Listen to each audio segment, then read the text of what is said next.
大家好，我是克奇拉佛教中心的谢小金讲法师。那我是尊贵的赞都古仁波切的弟子。前两天我们已经结束了关于仁波切在美国的早期的一个故事。那现在来到故事的这个承诺的第3章。哎，让我调这个位置有点歪了。那承诺的第3章呢，讲的主要是仁波切在美国的第2段，他的第2段历程。第1段历程是在新泽西州，那第2段历程呢就在洛杉矶。时间点呢是从1982年到1987年之间。那这段时间是仁波切生命中，在他的生活上，也是他的记忆中最为深刻的其中一个部分，就是在这段时间，他遇到了他挚爱的上师至尊颂仁波切。那在书的最前方，就是在这个章节的最前方呢，仁波切有这么一段话：对至尊颂仁波切的记忆、思念和爱，是让我遭遇困境和面对阻碍时坚持下去的动力。它是我继续持续前进的理由。那这是尊贵的赞都古仁波切他本身的一段话。那在这个章节的第1个小题呢，是图登达杰林佛教中心新的佛法家园。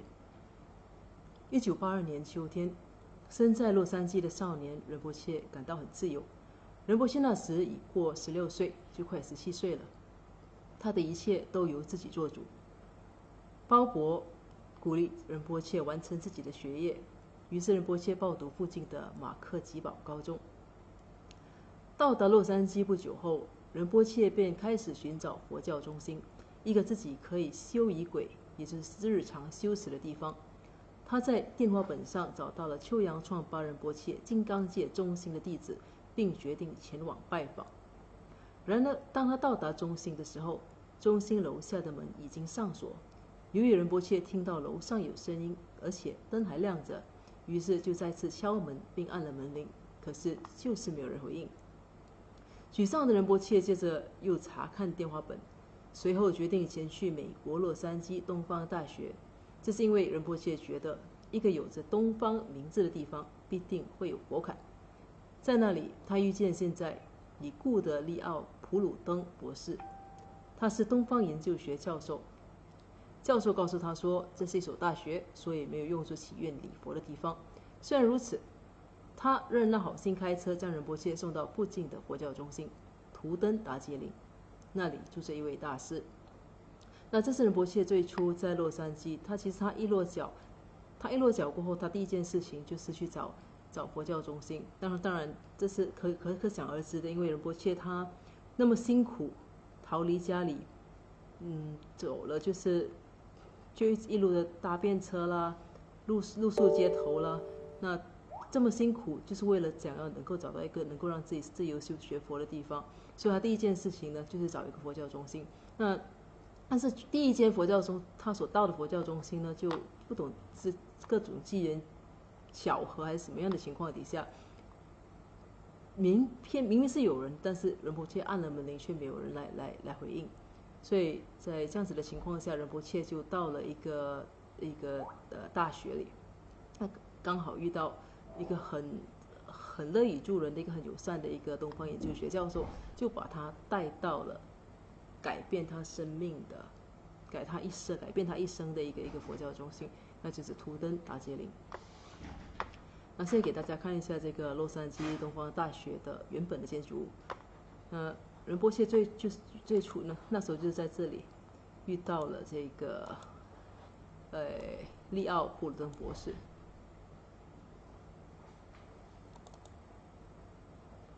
这个等一下，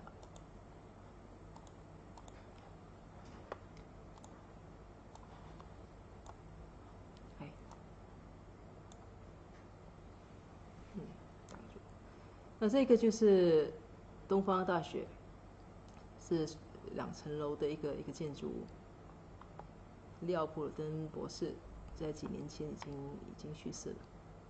那仁波切前几年，到美国的时候想去探访他，不过当时他已经去世了。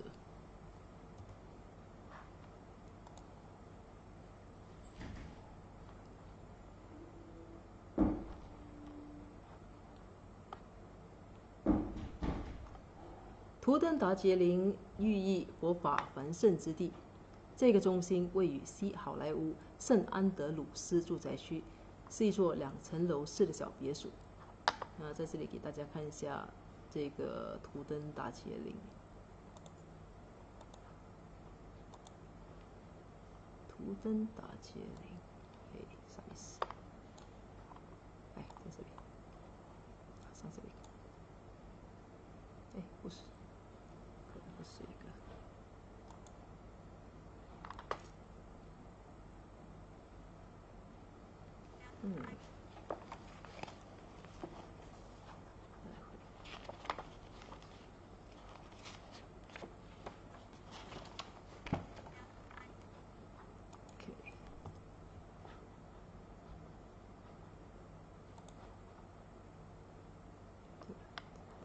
不好意思，这里显示有点问题。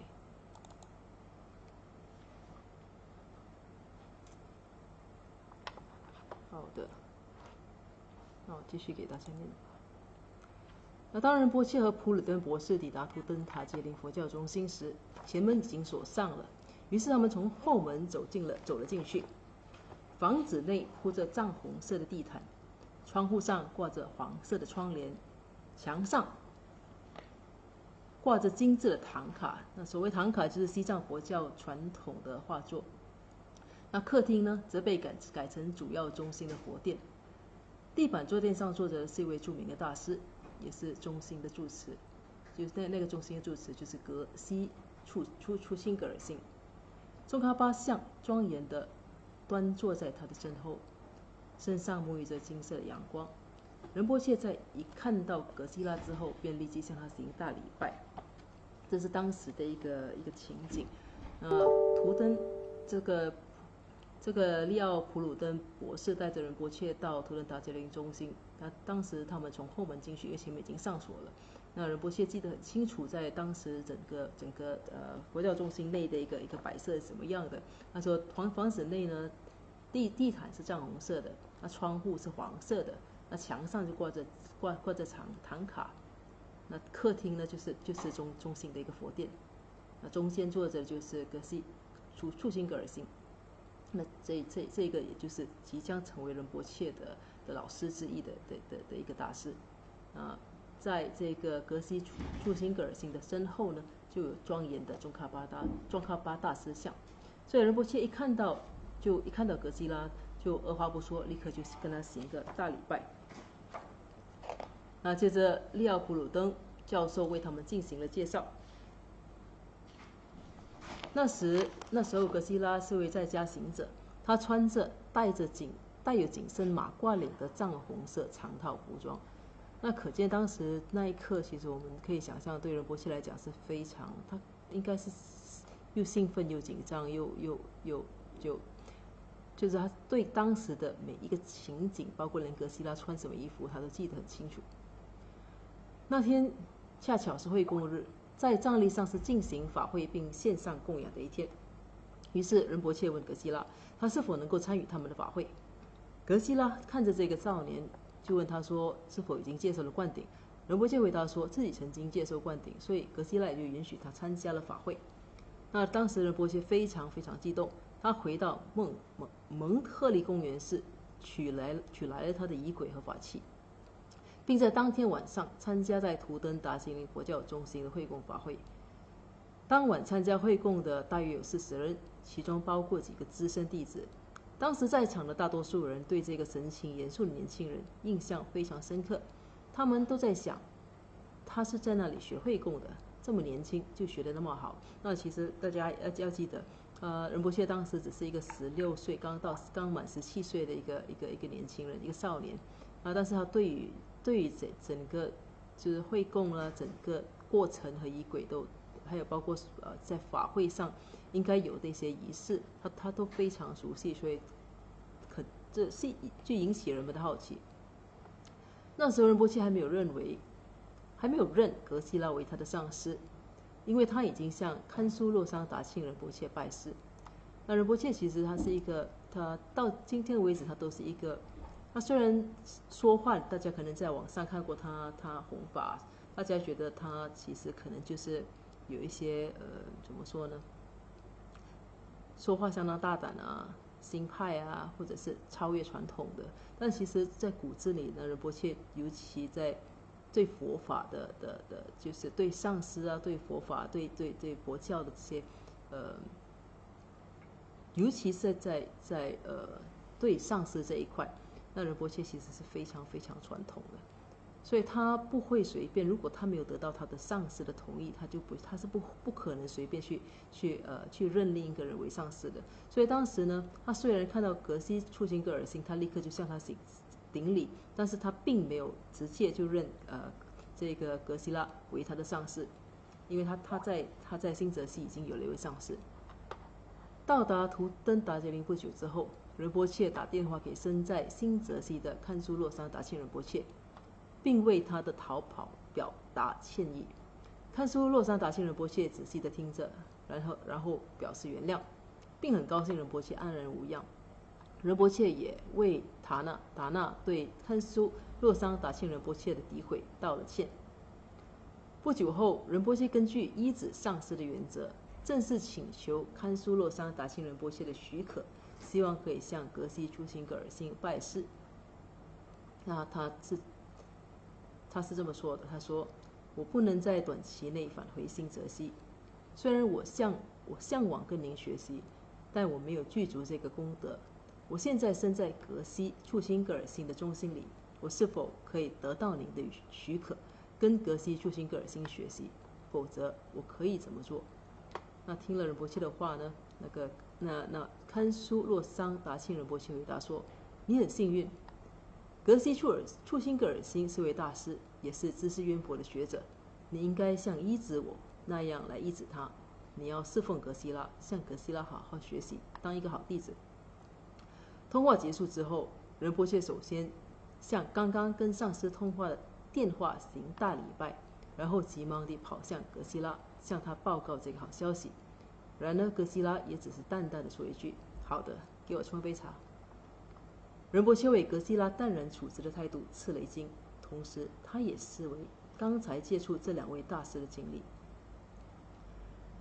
堪苏洛桑达庆仁波切只关心仁波切的修行成长，他不会对其他上师怀有嫉妒心，而格西拉则在听到堪苏洛桑达庆仁波切对自己的赞美之后，也不予承认，更不追问任何细节。仁波切发觉他的两位上师都没有武知，这使仁波切对两位上师的信心倍增。所以在这里，我们可以看到，就让仁波切第一个是仁波切他就不会随便的找上师，他要就是他虽然他身在4000多公里以外，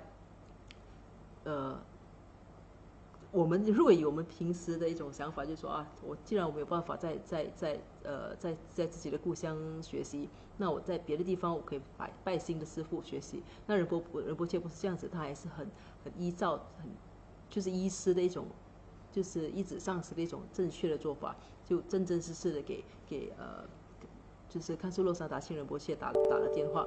他打了电话呢，那个堪苏洛桑达庆仁波切呢，也是很开心、很自然的就说哦，就没有反对他反而他是很为仁波切感到随喜。他说你很幸运因为格西竹心达尔辛是一位很好的一个上师，是一个学问非常非常渊博的一位学者。这位堪苏洛桑达庆仁波切呢，还向仁波切说，你应该要像对我那样来对他，像对我依止我这样来依止他，而且对他好好学习。那仁波切听了这番话，去跟格西拉说的时候，那格西拉也就听了，因为其实堪苏洛桑达庆仁波切是一位非常怎么讲呢，是非常具有盛名的一位大师。那他赞了格西拉，但格西拉听了也没什么反应，只是很淡淡的说好，那你给我冲一杯茶吧。所以这样子的两位大师在这个过程中的一种反应，在仁波切心里就留下了非常非常深刻的印象，因为那两位大师都完全都没有我执。像堪苏洛萨达钦仁波切，他不为妒忌说，自己的弟子即将去投靠另一位大师，他就是反而很高兴的说，你应该像对我那样来对你的新上司，你应该像医治我这样子来医治你的新上司，好好学习。而格西拉听到这么一位具有盛名的大师对他的称赞之后，其实也不为所动，也只是淡淡的，也不追问任何细节。所以仁波切立刻对这两位大师的品格，对他们两位大师的信心呢，就非常的顿时就增加了很多。为了生活和支付包伯的租金，仁波切从11月末就开始在麦当劳做他的第一份兼职工作。由于白天要上课，晚上要跑到麦当劳工作到很晚，所以他待在图登达杰林佛教中心的时间变少了。鉴于没有多少时间做修持，所以他常在走路去学校及放学的25分钟路途中持诵心咒和祈愿文。由于想多赚一些钱，他有时也会帮助从事承包上的包伯。然而包伯总是想方设法给仁波切制造麻烦，希望能够借此逼使他回家。然而这些困难与仁波切在豪威尔所忍受的困难相比，可说是微不足道。他依然能够腾出时间来学习，最后在1983年1月完成了他的普通教育发展 GED 测试，获取普通教育文凭。后来因为住在包伯那里并不方便，于是他决定搬出去，在图登达杰林佛教中心住宿的标准租金是$250，但仁波切支付不起。图登达杰林委员会的一位资深成员于是将情况告诉了格西拉，并在中心为仁波切安排了一个小房，将租金减少到每月$150。1983年2月，仁波切搬进了中心，这是他记忆里最快乐的日子。加入佛教中心是仁波切这一生梦寐以求的事情。那在刚才的那一段里面呢，就简单的介绍了仁波切从就是在洛杉矶落脚之后，他先住在包伯家里。那在包伯家里，他住了一段时间，就两头跑，住在包伯家里上课，然后到麦当劳工作，然后就到图登达杰林佛教中心。所以这几个地方跑来跑去，仁波切他就发现自己在图登达杰林佛教中心的时间就变少了。那这样子的情况下，仁波切也却不因此而减少他的修持，他都会争取每一个在路途上的时间来做他的功课和念诵心咒。在抵达洛杉矶后的第2年，仁波切终于完成他的普通教育发展测试，就已经算是毕业了。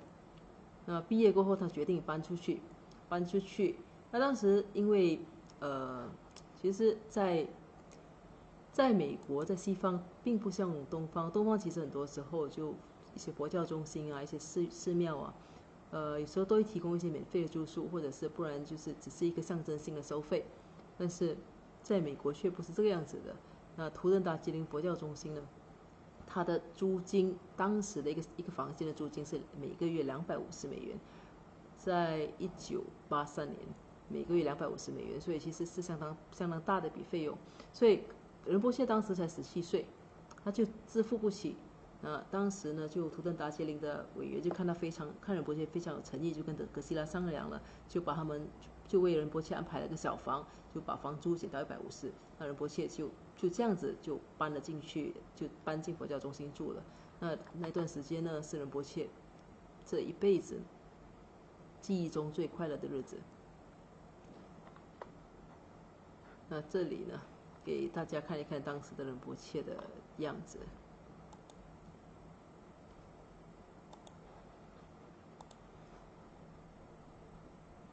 这是当时的仁波切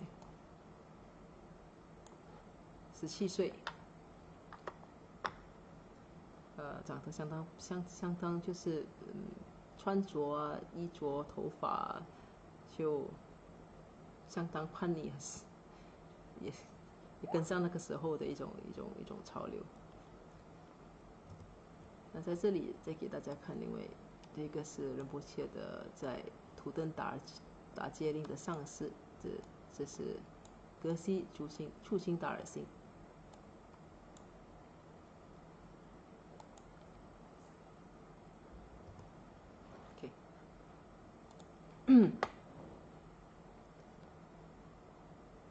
那这里还有一张照片，这是仁波切位于洛杉矶图登达杰林佛教中心房间内的佛坛。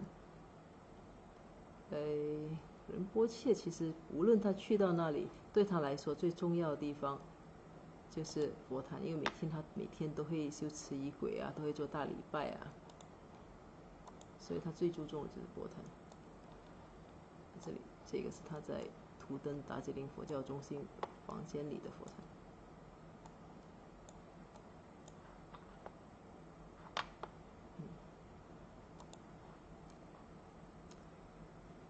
在图登达杰林佛教中心最初的那一段时间，格西竹星格尔星建议仁波切联系他的养母达纳，并为他对他造成的伤害道歉。那这里的他呢，是仁波切，格西竹星达尔星呢建议仁波切联系自己的养母，为仁波切对自己的母亲造成的伤害道歉。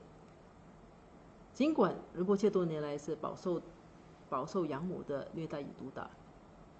起初仁波切为此感到震惊，他想不通为什么自己应该向他道歉，毕竟他才是那个被虐待了多年的人。他觉得他并没有做错任何事情，为什么他虐待我、毒打我？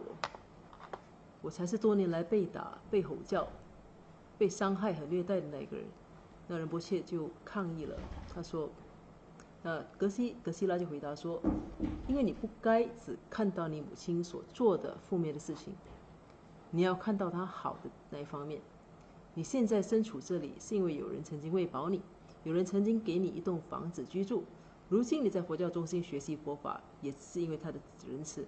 你打电话给他，告诉他你为自己对他说过的话以及对他有过的想法感到抱歉。”仁波切听了，仁波切就问道：“那如果他挂断电话怎么办呢？”那格西拉回答说：“那也没关系，至少你尝试了。这么做了之后，当你修仪轨的时候，你的祈愿才会是发自内心，才是真心的。”那仁波切随后呢，就给养母打了电话，不出所料，养母把电话挂断了。那仁波切听从格西拉的话，照着他的建议给达纳打电话致歉，只因为格西拉是自己的上司。达纳去世后，仁波切说，他庆幸自己已经断除过去的恶业，未来再也不会再伤害到自己的养母了。当时候他的情绪，但是这是之后的事情。但是当时呢，打了电话之后的仁波切的情绪波动是很大的。但是他打了这个电话，他做了这么一件事情过后，他打电话告诉仁波切，打了电话过后，在报告格西拉的时候，那格西拉只是说好的，那挺好的，那去给我冲杯茶吧。那格西拉并没有拍拍仁波切的背，给予安慰或者称赞。所以仁波切觉得自己做了一件非常非常难得、非常非常了不起的事情。那格西拉也只是淡淡的就好了。那不错，你去帮我冲茶吧。所以那格西拉说，虽然你今世什么都没做，但是你在前世一定是做了什么事情，才会得到今世的果报。关键只在于你是否接受因果报应。如果你想实修佛法，如果你想获得成就，想要进步的话，那你就得接受那是你的因果，你就必须放下。所以这是格西拉他劝告仁波切去打电话给母亲，他背后的一个就是这是一个解释。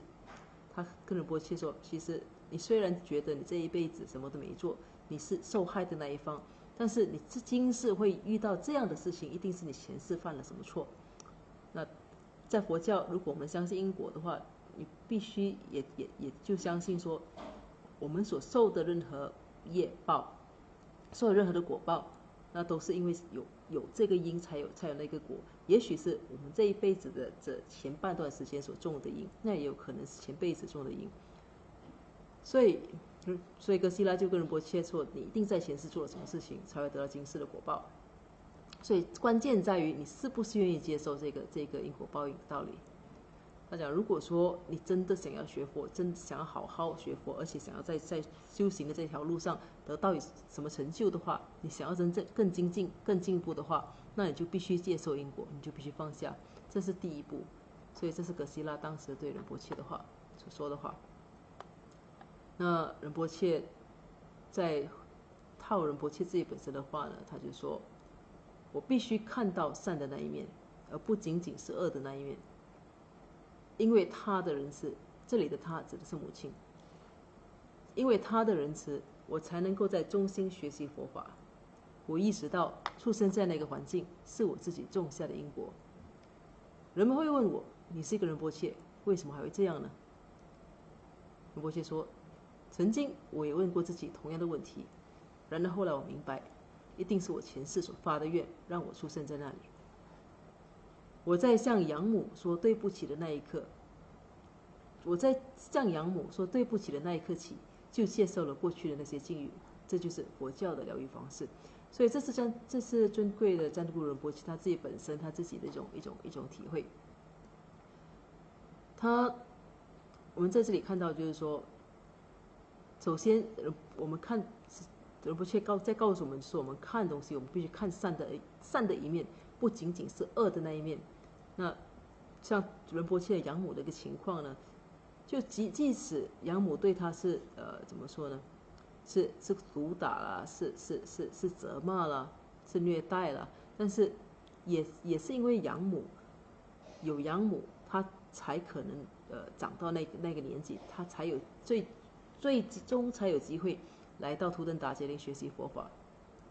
那为什么会生在那种环境呢？那就是自己种下的因果。让仁波切接受了，首先是从佛教的角度是接受了自己所有的果报都是自己所种下的一个因。那有些人讲，这很多人问，那仁波切你不是可以自由选择你自己的投生吗？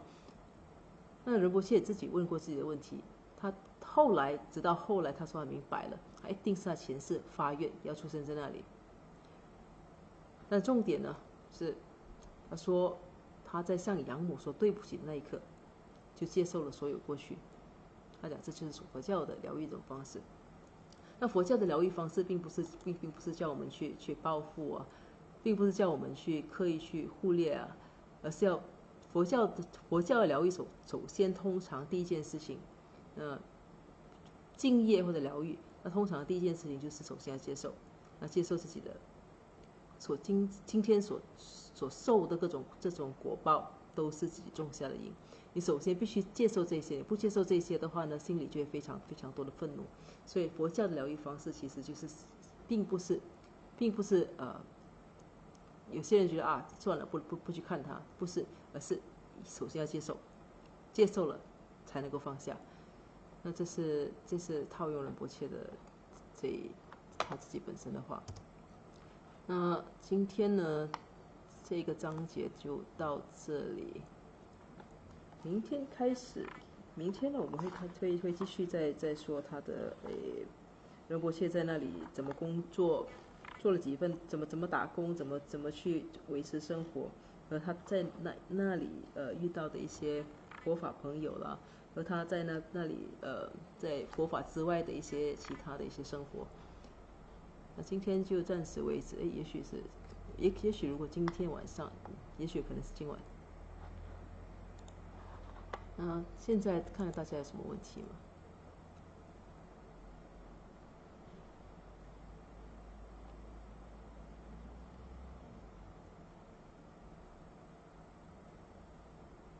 这里没有问题。不过巴萨这里说了一句话，他说针对仁波切跟养母道歉的例子，逃避不是最终解决的方案。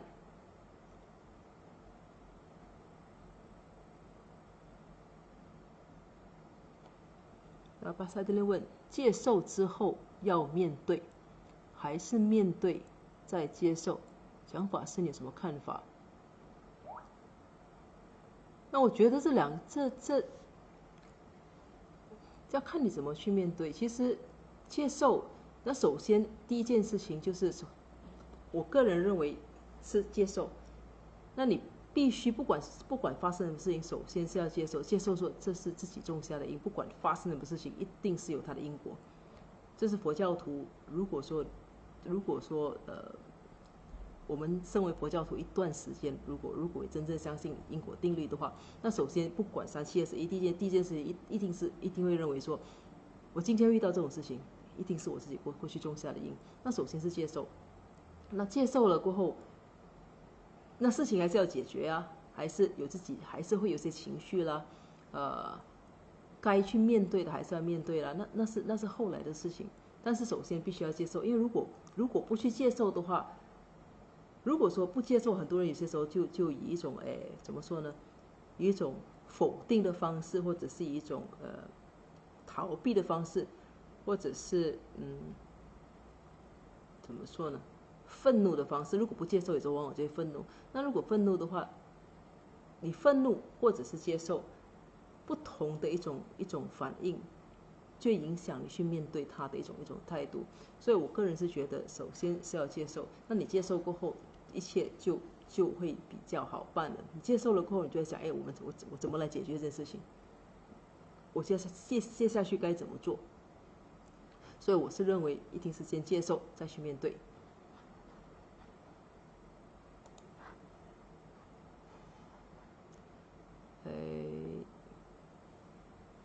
好，那今天呢，应该就只是这个问题。那就我们今天分享到此为止。现在给我们做一个圆满回向。如宝珍贵菩提心，未生出者愿生出，已生出之菩提愿，岂不退转倍增长？如宝珍贵之空性，未生出者愿生出，已生出之空性宝，岂不退转倍增长？愿以此修以一切功德，利益所有众生助法弘，使名至尊善慧名称师，所示佛法心要诸圣教。唯愿世世不离真上师，唯愿随时享有圣正法，并于地道功德圆满后，迅速证得金刚持果位。愿我趁此善根力，速即成就上师佛，一切众生尽无余，悉令安置师佛地。愿以弘扬中喀巴法王正法理则记，直系障碍之征兆，一切顺缘悉圆满。我及他人之三世，依止相属2之一，祈愿善慧名称佛，教法永驻圣增长。愿昼吉祥，夜吉祥，昼夜60恒吉祥，一切事中皆吉祥。唯愿三宝常摄受，至尊上师身受永稳固，妙善法业普及遍十方，善慧教法聚光照三域，众生未尽，祈请恒常住。好的，谢谢大家。